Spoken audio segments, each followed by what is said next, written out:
கூழ் செய்கிறதுக்கு தேவையான பொருட்கள் எல்லாம் எடுத்து வச்சிருக்கிறேன். இதில் மரவள்ளிக்கிழங்கு, பலாக்கொட்டை, பப்பாசிக்காய், புடலங்காய், முருக்கமிலை, அகத்திக்கீரை, அடுத்தது ஒரு பெரிய மீன் உண்டு, ஒரு கணவாய் உண்டு, அதாவது ஓட்டுக்கணவாய். அடுத்தது இறால், பெரிய இறால் எடுத்து தண்ணிக்குள்ளே போட்டு வச்சுக்கிறேன். அடுத்தது நண்டு மட்டும் என்கிட்ட இல்லை, அதனால் நான் இந்த நண்டு போய் வேண்டிட்டு வந்தேன். இதெல்லாமே என்னோடய வீட்டில் நான் ஃப்ரோசினில் வச்சுருந்ததை அடுத்து இப்போ தண்ணிக்குள்ளே போட்டு வச்சுருக்கிறேன். இதெல்லாத்தையும் சுத்தம் செய்துட்டு, அதாவது எல்லாம் க்ளீன் பண்ணி வடிவாக கூழ் வைக்கிறதுக்கு நான் காட்டுறேன். என் இனிய வீவர்ஸ் அனைவருக்கும் வணக்கம். நான் உங்கள் கௌரி ரூபன். இங்கே எல்லாரும் எப்படி இருக்கிறீங்க? நான் நல்ல சுகமாக இருக்கிறேன். இன்றைக்கு நான் கூழ் செய்ய போகிறேன். இந்த கூழ் எனக்காக நான் செய்ய போகிறேன். என்னென்னு சொன்னால், நார்மலாக இந்த நான் எப்பயுமே கூழ் காய்ச்சிருக்கேன் நிறைய தடவை. கூழ் மற்றவர்களுக்காக செய்திருக்கிறேன். என் ஃபேமிலிக்காக, என் சொந்தங்களுக்காக, என் ஃப்ரெண்ட்ஸுக்காக, எங்களோட வீட்டை வாரவர்களுக்காக, இப்படி நிறைய தடவை நான் கூழ் செய்திருக்கிறேன். இந்த கூழ் எனக்காக இன்றைக்கு நான் செய்ய போகிறேன். என்னென்னு சொன்னால், எனக்கு இப்போ இந்த வருஷம் பிறந்ததுலேருந்து எனக்கு கொஞ்சம் உடம்பு சரியில்லைன்னு மீன்ஸ் ஒரே ரோட்டாக்கி கொஃப் பண்ணி கொண்டு இருக்குது, தொடர்ந்து இருமலாக இருக்குது. உங்களுக்கு நான் கதைக்கும் போதே தெரியும் என்னோட குரல் ஒரு வித்தியாசமாக இருக்கிறது. அதனால் நான் நினைச்சிருக்கிறேன், கூழ் வச்சு குடித்தா எல்லாம் போயிடும்னு சொல்லி. எங்களுடைய அப்பாவும் அடிக்கடி சொல்லுவார், தடிமல் இருமல் வந்தாலே ஒரு கூழ் குடித்தாலே அது போயிடுமெண்டு. அதனால் நானும் அதை டிசைட் பண்ணி இன்றைக்கி கூழை வச்சு குடிக்கலாமெண்டு. நீங்கள் கேட்கலாம், ஏன் மருந்தெடுக்க இல்லையோன்னு சொல்லி. நான் நிறைய கோப் சிரப் எல்லாம் குடிச்சிட்டேன், கை வைத்தியம் எல்லாம் செய்து பார்த்துட்டேன், ஒன்றுக்குமே சரி வரவே இல்லை. இப்போ கொஞ்சம் குறைஞ்சிருக்குன்னு தான் நினைக்கிறேன். இருந்தாலும் நான் இந்த கூழையும் ட்ரை பண்ணி பார்க்க போகிறேன். ஓகே, இப்போ நிறைய பேருக்கு லண்டனில் இல்லை, மற்ற இடங்கள்லையும் நிறைய பேருக்கு இந்த காய்ச்சல், தடிமன், இருமல் போய்கொண்டு தான் இருக்குது. நான் எங்களை டாக்டர்கிட்டையும் போய் பார்த்தினேன், 1 மில்லியன் சொல்லி எனக்கு மருந்தும் கொடுக்கல, நீங்கள் கை வைத்தியம் செய்யுங்கொண்டு விட்டுட்டினா. ஓகே, நல்லது, நான் கூழை செய்ய போகிறேன். ஓகே, கூழ் செய்கிறதுக்கு ஒரு பாத்திரம் எடுத்துருக்கிறேன். அதுக்குள்ளே கொஞ்சம் தண்ணி விடுறேன். ஓகே,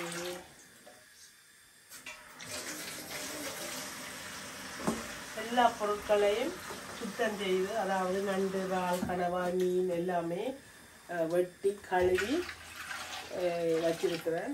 அதோட கரக்கறி எடுத்திருக்கிறேன். இதில் முக்கியமான ஒரு பொருள், இது பைத்தங்காய். பைத்தங்காய் ஃப்ரோசினில் இருக்குது, அதாவது ஃப்ரீசரில் நான் கழுவி வெட்டி ஃப்ரீசரில் போட்டு வச்சுதான். அந்த பைத்தங்காயை எடுத்து கூழ் வைக்கிறதுக்கு இப்போ எடுத்துருக்கிறேன். இது ஃப்ரீசரில் போட்டு வச்சுருந்த பைத்தங்காய். இப்போ நல்லா தண்ணி கொதிக்க வச்சுட்டு, பைத்தங்காய்க்காண்டித்தான் தண்ணியை கொதிக்க வச்சிருக்கிறேன். என்னென்னா ஓசில் இருந்தது நெருக்கடிக்கு போயிடும், அதனால் நல்லா கொதிக்க வச்சுட்டு கழுவின பைத்தங்காய், இதில் பலாக்கொட்டை, புடலங்காய், அடுத்தது பப்பாக்காய், இவ்வளவும் இருக்குது. இதில் அதே முதல்ல போட்டுட்டு ஒரு 10 நிமிஷம் அவிய வைப்போம். உங்களுக்கு சொல்லிட்டு நான் இவ்வளவு போடுறேன்னு நினைக்காதீங்க, எனக்கு கொஞ்சமாக செய்ய தெரியாது, இன்னும் தெரியல, கொஞ்சம் நிறைய தான் வந்துட்டுது. ஓகே, இது ஒரு மிக்ஸ் பண்ணிட்டு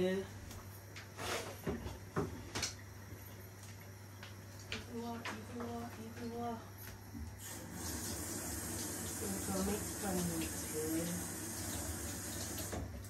மூடியை போட்டு மூடி விடுவோம். நல்லா நெருப்பாக ஹையில் வச்சிருக்கிறேன். அவியட்டும். பைத்தங்காய், புடலங்காய், அடுத்தது என்ன பைத்தங்காய், பப்பாக்காய். ஓகே, அதுக்கு பிறகு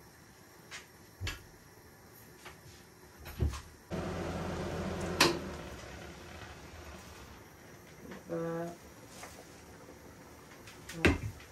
10 நிமிஷத்துக்கு பிறகு இதில் இறால்,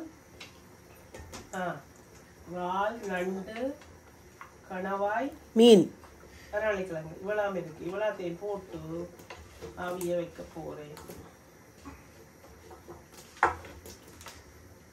முதல் சேர்த்ததோட சேர்த்து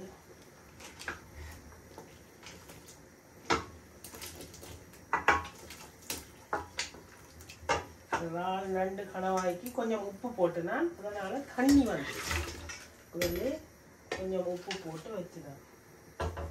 இன்னும் நிறைய வந்துட்ட மாதிரி இருக்கு. இல்லப்பா அது அவிய உள்ள போய் கணவாய் நண்டு மரவள்ளி கிழங்கு அவியட்டும். இதுக்குள்ள கொஞ்சம் மஞ்சள் தூள் போட்டு விட போறேன். மஞ்சள் தூள்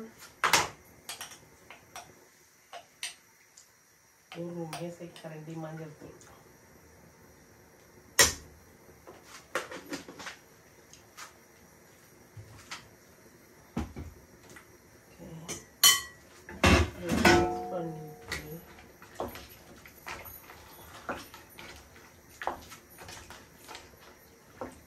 இது ஒரு 10 நிமிஷம் நல்லா கொதிச்சு அவியட்டும். ஓகே, நான் அது அடுத்ததாய் மிளகாய், செத்தல் மிளகாய் உரைப்புக்காக நான் வந்து செத்தல் மிளகாய் ஊற போட்டு வச்சிருக்கிறேன். இதை வந்து அரைக்க போறேன். இந்த செத்தல் மிளகாயை நீங்க நினைக்கலாமே, நீங்க கடையில தூள வண்டி அரைக்கலாம் தானே. இந்த மிளகாய் வந்து நான் கழுவி அமுல்ல போட்டு காய வச்சு வச்சிருக்கிறேன். என்னோட வீட்டு தேவைக்கும் சரி, தூள் அரைக்கிறதுக்கு இந்த மாதிரி டைமில் நான் இந்த மிளகாயை அப்படி தான் எடுப்பேன். அதனால தான் மிளகாயை ஊற வச்சு வச்சிருக்கிறேன். இந்த கூழுக்கும் அரைச்சி ஊற்றுறது. இதை நான் அரைக்க போகிறேன் என்னோட மிக்சி ஜாரில்.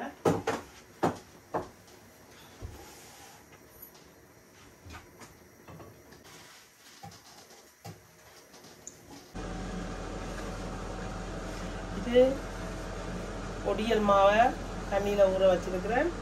இது புளி வந்து சுடு தண்ணியில் ஊற வச்சிருக்கிறேன். இது மிளகாயையும் சுடு தண்ணியில் ஊற வச்சுனா நல்லா ஊறிச்சுன்னு சொன்னால் நல்லா அரைப்படும், நல்ல பேஸ்ட்டாக அரைப்படும்.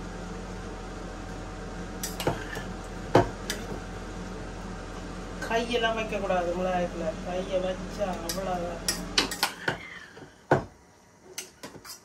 கையை வச்சால் கை எரியும்.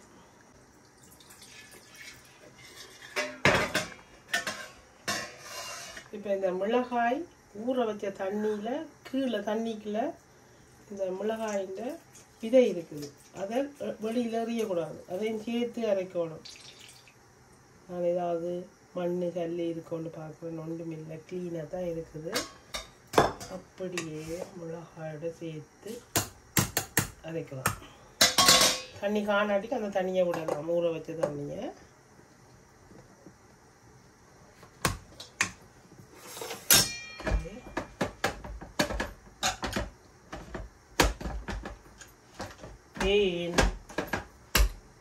அதுக்கு பிறகு துவாயை எடுத்து இப்படி போட்டுட்டு பறந்தாலும்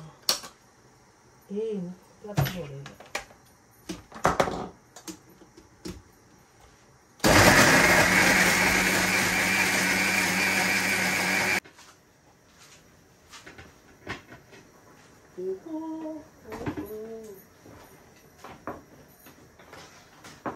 இதுல எல்லாமே குயிக்கா அவியக்கூடிய பொருட்கள். இதுல அவியாம இருக்கிறதுக்கு ஒன்றுமே இல்லை. பைத்தங்காய் தான் அவியாது லேட்டில். அதை மட்டும் பண்ணி பார்த்தா சரி. அது நாங்கள் உப்பு தூள் புளி எல்லாம் போட அதுவும் அவிய தெரியாது. கொஞ்ச நேரம்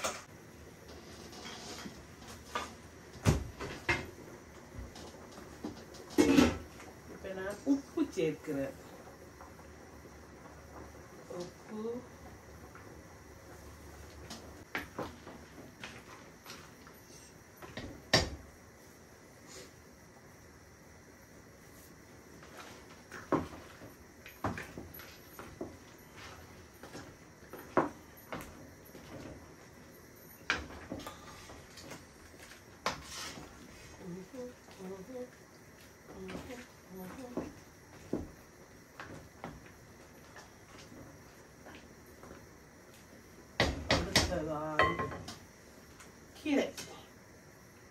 கீரையை போட போறேன். முருக்கமிலை அகத்தியில 2 இருக்குது. இது 2 கண்டு இருக்குது. இது நாங்கள் வெட்டவே இல்லை, நான் அப்படியே போடுறேன். இதெல்லாம் சூட்டோடையே அப்படியே சுருண்டு வந்துடும்.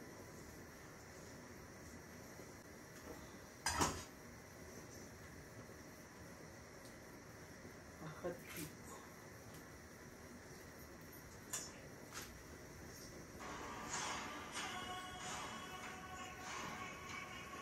இதெல்லாம் மிக்ஸ் பண்ணிட்டு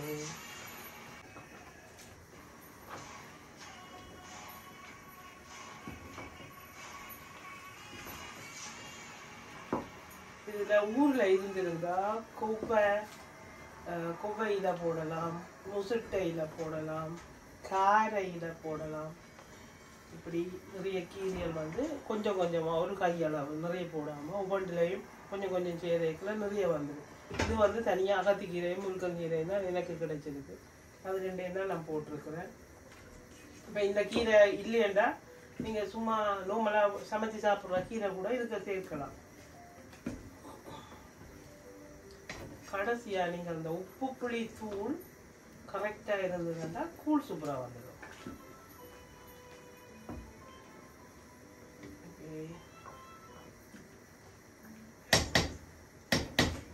இப்போ இருக்குது அரைச்ச மிளகாய்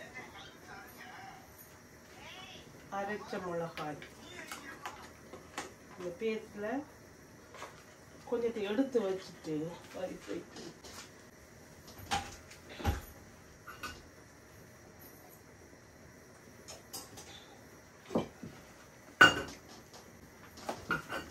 கொஞ்சம் மிளகாயை எடுத்து வைக்கிறேன். இப்போ சில வேளை எங்களுக்கு கூடிட்டுதுன்னு சொன்னால் இதை நாங்கள் கறி சமைக்கிறதுக்கு பாவிக்கலாம். மரக்கறியாக இருந்தாலும் மச்சக்கறியாக இருந்தாலும் இதை பாவிக்கலாம். கறி எப்படி பாவிக்கிறேன்னு சொன்னால் இந்த மிளகாயை எண்ணெய்க்குள்ளே போடணும். தாளிக்கும் போது கொஞ்சம் மிளகாய் இந்த பேஸ்ட் எடுத்து வதக்கணும். அப்போ தான் கறி நல்லா வரும். அதே மாதிரி இப்போ அரைச்ச மிளகாய் பேஸ்ட்டை கூழுக்குள்ளே சேர்த்துவேன்.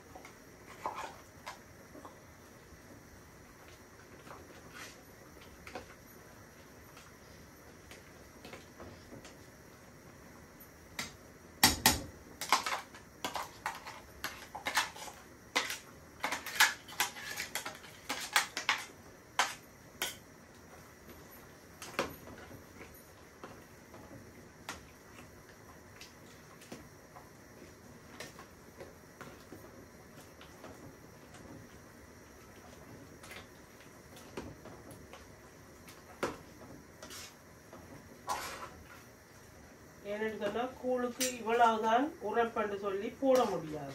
நாங்கள் பார்த்து தான் உப்பு புளி தூள் வந்து கொஞ்சம் கொஞ்சமாக சேர்க்கணும். அப்போ தான் கூழுக்கு நல்லா வரும். எடுத்த உடனேயே பொரியெல்லாம் போடக்கூடாது. நம்மளாம் நாங்கள் கறி எப்படி செய்வோமோ அதே மாதிரி தான் இந்த உப்பு புளி தூள் வந்து கரெக்டாக இருந்தால் தான் கூழ் நல்லா இருக்கும். இப்போ இதை ஒரு கொதிக்க விட்டு பார்த்தா பிறகுதான் தெரியும் இதுக்கு உரைப்பு எப்படி இருக்குது. இப்போ திறந்து இதுக்குள்ளே புளி விட போகிறோம். மிளகாய் தூளை பார்த்து போடலாம். எல்லாம் நல்லா வந்துட்டு புளி விடணும்.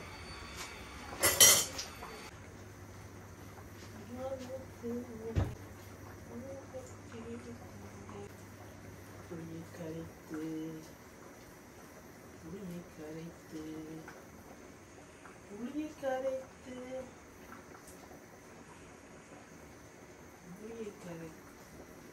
புளி வந்து நல்ல சுத்தமான புளி. இது நான் ஊருக்கு போயிருந்த போது என்னுடைய அம்மா வீட்டில் இருந்து தங்கச்சின்ற காணியில இருந்து நான் எடுத்துக்கொண்டு வந்த புளி. அவங்க செய்து தந்த புளி எல்லாம் அந்த விதையெல்லாம் நீக்கி அந்த புளி. அப்போ அது நல்லா சுத்தமாக இருக்குது. பயப்பட தேவையில்லை. கல் மண் தூசி இருக்கு, மண் பயப்படவே தேவையில்லை. புளி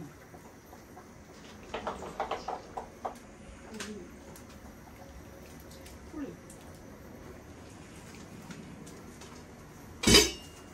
புளியை பார்த்து விடலாம்.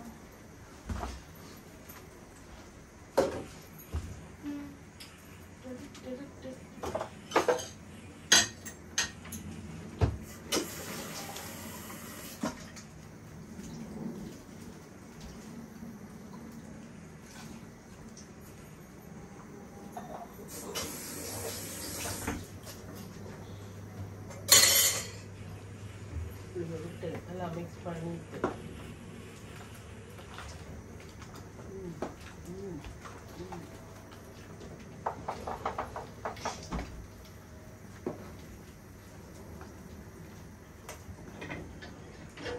ரெண்டு கொதி வரட்டும். கரைச்சி வச்சிருந்த ஒடியல்மா, அதாவது ஊற வச்சிருந்தேன், அதை நான் இதுக்குள்ளே சேர்க்கிறேன். இந்த கரண்டியால், இது வந்து ஒரு 2 மேசக்கரண்டி அளவின்ற இது ஒரு கரண்டி. இந்த கரண்டியிலேருந்து நான் 3 கரண்டி எடுத்து ஊற போட்டு நான் அதை இப்போ இதுக்குள்ளே சேர்க்கிறேன். ஊற்றி நல்லா மிக்ஸ் பண்ணணும். இதுதான் ஒடியல் கூழ். ஒடியாக ஊற்றக்கூடாது. மாவை ஊற்றின உடனே என்ன செய்ய மாட்டா, கூழ் வந்து திக்காக வந்துடும். இப்போ நாங்கள் ஊற்றி போட்டு இறக்கக்கூடாது. உப்பு புளி தூள் எல்லாம் பார்க்கணும், அப்போ தான் கூழ் நல்லா இருக்கும். மா போட்ட உடனே கொதிக்கணும். 2 கொதி கொதிக்கட்டும்.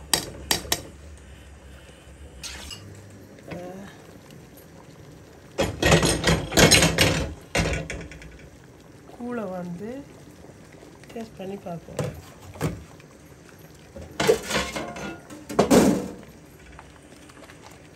உப்பு காணுமா, புளி காணுமா, தூள் காணுமான்னு பார்த்துட்டு இறக்கணும்.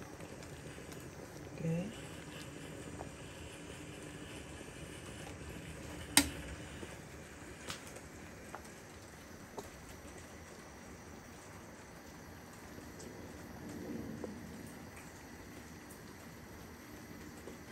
உப்பு இல்லை, புளி காணாது, உரைப்பு காணும். உப்பு கொஞ்சம் போடலாம்.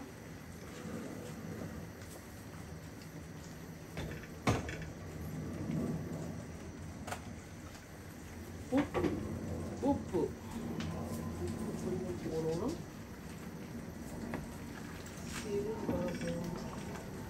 நல்லா மிக்ஸ் பண்ணிட்டு புளியும் கொஞ்சம் சேர்க்கணும்.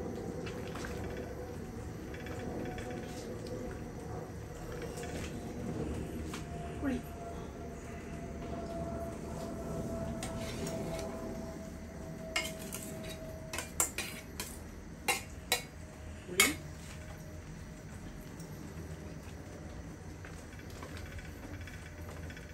இது வந்து கொஞ்சம் திக்காயி இருக்கிற மாதிரி, தண்ணி மாதிரி இருக்குது. ஆனால் இறக்கி வச்ச உடனே குயிக்காக திக்காயிடும். இப்போ புளி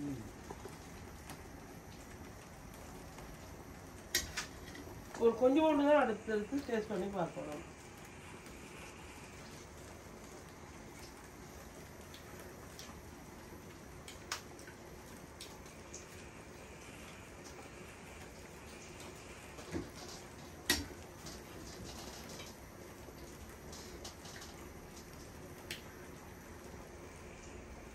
இன்னும் கொஞ்சம் உப்பு, இன்னும் கொஞ்சம் புளி. Very nice.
போயிட்டு அப்புறம்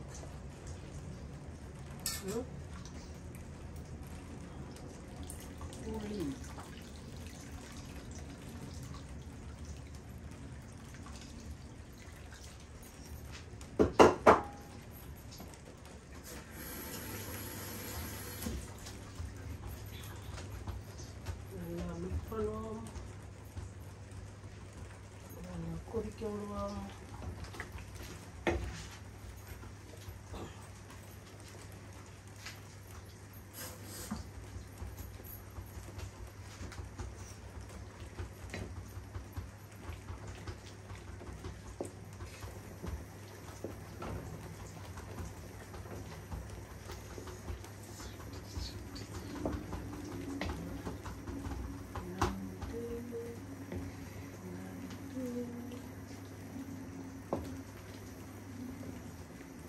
உன்னதான் உப்பு புளி தூள் பார்க்க. ஓகே, உங்களுக்கு தூள் பிடிக்குமா? இல்லை இல்லை கொஞ்சமாக டேஸ்ட் பண்ணி பார்க்க. என்ன இல்லையா பார்த்து குடிச்சிட்டு சொல்லு. சுடுதடி சுடுதடி ஊதடி.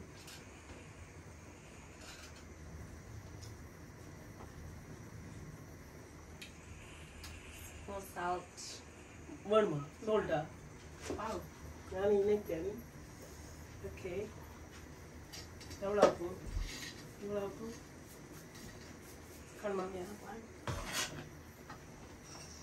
நான் நினைச்சேன். நான் ஒருவேளை எந்த வாங்கித்தான் உப்பு புளி தூள் பாடம் உரைப்பு ஃபைனா எல்லாம் ஓகேப்பா. உப்பு மட்டும்தான். இதை குடிங்க. இதுக்குள்ள கொஞ்சம் தான் என்ன குடிச்சுப்பேன். டேஸ்ட் பண்ணி பார்த்துக்க.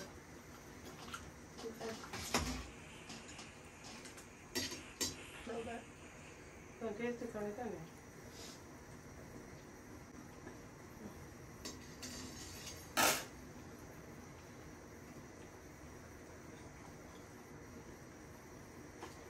நான் கொஞ்சம் குடிச்சு பார்ப்போம். தெரியும். It's fine. Later. உரைப்பெல்லாம் okay? Yeah, it's fine. Good.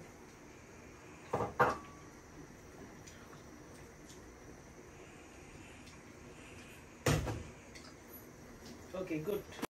நீங்கள் விருப்பப்பட்டால் உள்ளி மிளகு சீரகம் இடித்து போட்டு இறக்குங்க.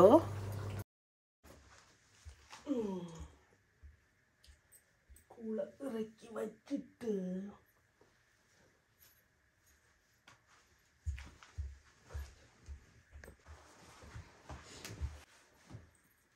சரியா கூழை குடிப்போமா?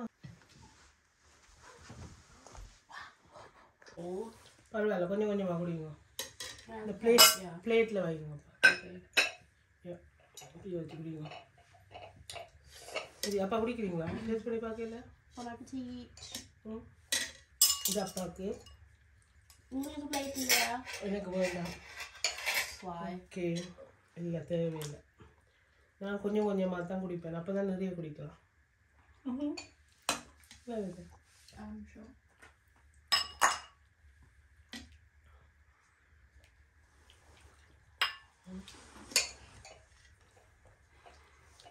கடிமல் இருமல் காய்ச்சலுக்கான உடனடி நிவாரணி கூழ் இதாங்க. இன்றைக்கு நான் கூழ் செய்து காட்டியிருக்கிறேன். என்னோடய வீடியோவில் நிறைய தடவை நான் கூழ் வீடியோ போட்டிருக்கிறேன். உங்களில் யாருக்காவது என்னோட கூழ் வீடியோ வேணுமென்று சொன்னால் கௌரி ரூபன் யூடியூப் சேனலில் பாருங்கள். கூழை எப்படி செய்கிறாங்கிறது தெரியும்.